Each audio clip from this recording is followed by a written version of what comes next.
हमने एक कथा पढ़ी, दक्षिण की एक रामायण है कंबन रामायण। सम्राट कवि कंबन राजा हुए, उन्होंने रामायण लिखी कंबन।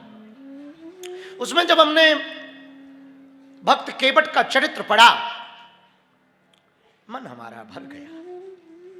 रामचरितमानस में तो वो प्रसंग पूरा नहीं है, पर राम जी मिलने के बाद केवट जी को दोबारा मिले कि नहीं मिले, ये और रामायणों में है। जब राम जी नाव से उतरे तो भगवान ने कुछ देना चाहा, पर था तो कुछ नहीं। तापस वेश विशेष उदासी, 14 वर्ष राम वनवासी, था तो कुछ नहीं। तो किशोरी जी सीए पिए की ही जानन हारी, जानकी जी तो मन की जानने वाली हैं, और पति के मन की पत्नी ना जाने तो वो पत्नी कैसी। और उसको तो धर्म पत्नी कहा जाता, और पत्नी को अर्धांगिनी कहा जाता, आधी अंगनी। किशोरी जी जान गई तो अपनी मुद्र का निकाली और राम जी को दे दी कि आपके पास कुछ नहीं है नाथ, तो क्या हुआ, आपके एक हाथ में कुछ नहीं है तो दूसरे हाथ में तो है। भगवान ने कहा मतलब? बोले वाह, सीधा सा मतलब है। आपके हाथ के ऊपर हमारे पिता ने मेरा हाथ रखा था कन्यादान, तो आपके उस वाले हाथ में नहीं है, इस वाले हाथ में ये मुद्री आप दे दो। केवट को दी तो केवट कतरा कहता, नाथ ना उतराई चाहो, हम आपसे उतराई नहीं लेंगे। भगवान बोले क्यों नहीं लोगे? केवट कहता, हमारा तुम्हारा एक जैसा धंधा है, और एक जैसा धंधा करने वाले लोग एक दूसरे से पैसा नहीं लेते। नाई से ना नाई ले, बाल की कटाई को, धोबी से ना धोबी ले, वस्त्र की धुलाई को। तो जो तुम करते वही हम करते। लक्ष्मण जी बोले रुक रुक रुक रुक रुक, एक जैसा धंधा क्या है, व्याख्या बता। केवट जी बोले वाह, आप भूल गए, जो काम हम करते वही तुम्हारे बड़े भैया करते। लक्ष्मण जी राम जी की तरफ देखी, बोले आप कब से नाव चलाने लगे? लक्ष्मण जी बोले राम जी बोले हम तो नाव चलाते नहीं। भगवान राम जी हम नहीं चलाते नाव, इसी से पूछो। और ये अटपटा बोलता ही है। जब पहली बार भी मिला, जब जैसे ही मिला ना, सुन केवट के बैन प्रेम लपेटे अटपटे वैसे करुणा एन, ये अटपटा बोलता ही है। इसकी बातों में मत आओ लक्ष्मण जी, चलो, ये उल्टा ही बोलता। लक्ष्मण जी बोले नहीं, हमको व्याख्या सुननी, बता इन्होंने नाव कब चलाई? केवट कहता, हमारा धंधा छोटा है, इनका बड़ा है, ले एक और खाच। वो कहता कि इनका धंधा बड़ा है, हमारा थोड़ा छोटा है, छोटे बिजनेस में, ये बड़े वाले हैं। राम जी बोले भैया मैं कौन सा धंधा करता हूं? बोले वाह, अंतर इतना है, मैं गंगा पार कराता हूं, तुम भव से पार करा। काम तो एक जैसा ही है, मैं गंगा पार कराता हूं, आप भव से पार कराते, तो काम तो एक जैसा ही हुआ। तो जब सुनो, आप हमारे घाट आए गंगा के किनारे, हमने आपको गंगा पार कराया, हम तुम्हारे घाट आएंगे, तुम भव से पार करा देना, हिसाब किताब बराबर। लक्ष्मण जी धक्का देके बोले बहुत चालू है, बहुत चालू है, बहुत चालू है, बहुत चालू। राम जी कहते, लक्ष्मण लखन लाल, चालू तो है, पर इसमें भक्त के तीनों गुण हैं, भाव भी है, भरोसा भी है, और भोलापन भी है। तीनों गुण है केवट में, तीनों गुण है केवट के अंदर। तो जब राम जी जाने लगे, नहीं लिया उसने कुछ, तो अंत में केवट कहता, फिरती बार जो मुही देवा, वापसी आप आओ, और वापसी जब आओ तो जो भी आप हमें दोगे वो हम रख लेंगे। लेकिन हमने जो प्रसंग पढ़ा वो बड़ा मजेदार, मेरे पागलों। प्रसंग कहता कि जैसे ही राम जी चले गए तो केवट ने नाव चलाना बंद कर दी, नाव नहीं चलाई।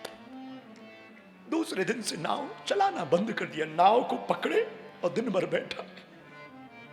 तो पत्नी ने डांटा कि तुम पागल हो गए हो, तुम्हारी मति खराब हो गई क्या, नाव क्यों नहीं चला रहे? नाव नहीं चलाओगे तो दर्द की पूर्ति नहीं होगी, बच्चे भूखे मर जाएंगे। केवट कहता, जिस नौका पर परमात्मा बैठ चुका हो, अब दूसरे को जीवात्मा को बैठाने का जी नहीं करता, जी नहीं करता। अब किसको बैठा है, जी नहीं करता। पत्नी समझा हार गई, केवट ने एक ना मानी।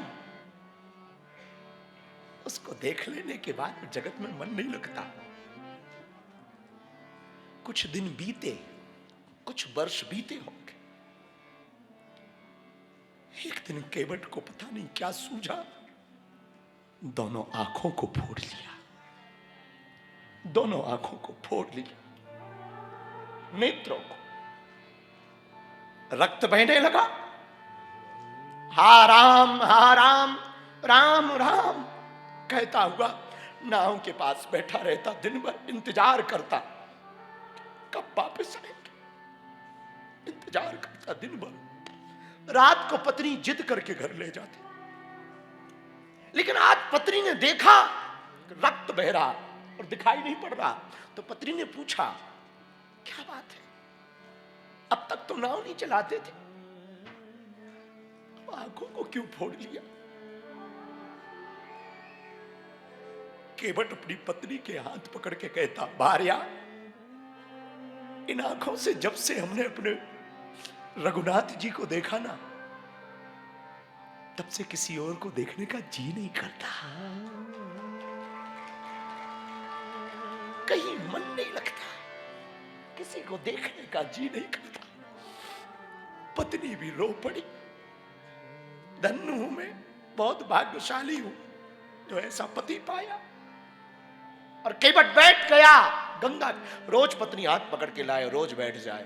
पत्नी पूछती कि अभी 14 साल को बहुत समय है।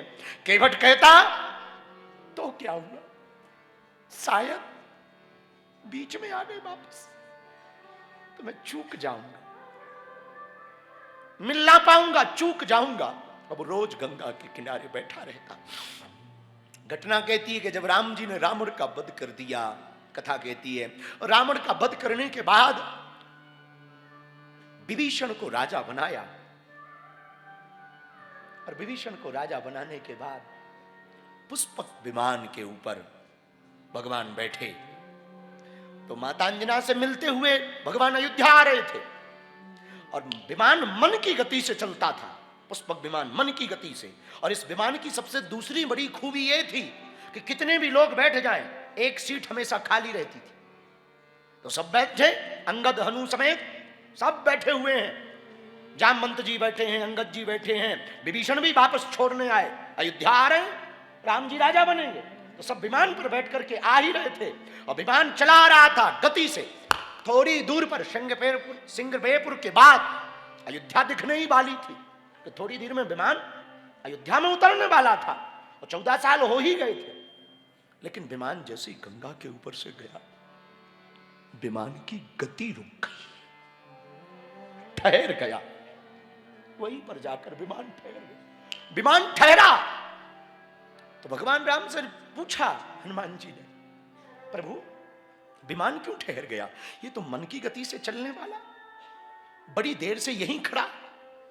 राम जी कहते, भैया हम भूल गए, नीचे दरअसल हमारा एक भगत बैठा 14 साल से इंतजार, अब वो हमारी याद में बैठा, और हमने उसको वचन दिया था कि वापसी में हम तुम्हें मिलेंगे।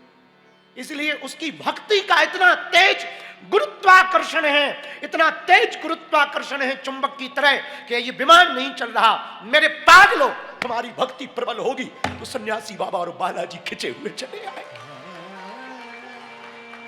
भक्ति प्रबल हो तो भगवान खिंचे आते। विमान नीचे उतरा और भगवान मिलने गए केवट को। मिले भगवान केवट को। इस पूरी कथा का आशय ये है कि भक्ति यदि तुम्हारी प्रबल होगी तो भगवान को आना पड़ेगा।